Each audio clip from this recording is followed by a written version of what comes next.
All right, my loves, welcome to Course Builders for Authors. We're going to be looking at how to go beyond the book. Building a course is one of the primary ways you can really support your readers and move them further. Okay. Before we begin, I want to make sure that you've gotten the app. Our website has the Kajabi app, so you can have all the updates that you need for the course and the community right at your fingertips. Community is a really big element of what we do here, so I want to make sure that you have access and you know when and where to reach out. The overview of the course is we're going to cover 4 core concepts. Number 1 is establishing yourself as the go-to thought leader authority. Number 2 is how do we actually take a book and transform it?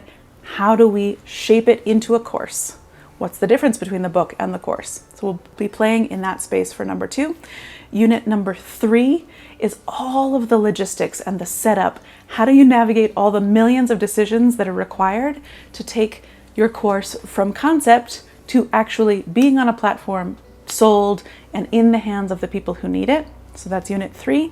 And unit 4 is really the big picture, even beyond the course. Your course isn't the end game. Your course is a piece of this bigger thought leadership action. So we'll push you beyond the course even to think what's coming well beyond that. All the courses that we teach and all the writing and publishing process that we do requires a 4-part creation process. So I just want to go over that real quickly to make sure that everybody's familiar with it, because I'll be referring to it occasionally during the course.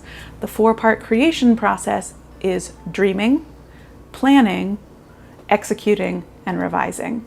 So this idea of really looking at how things are made and taking the right action at the right time. We have to have this big vision, then we have to plan it out, then we put it into action.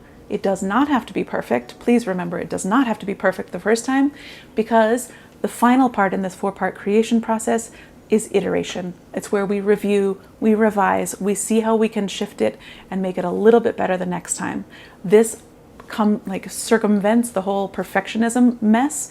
I want you to have a course out as soon as possible, certainly in alignment with your book launch, if at all possible, to really maximize the momentum that you're creating.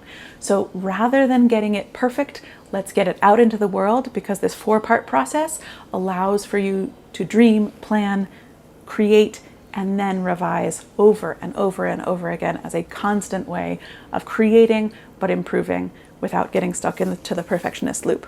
So, are we ready? Let's dive in.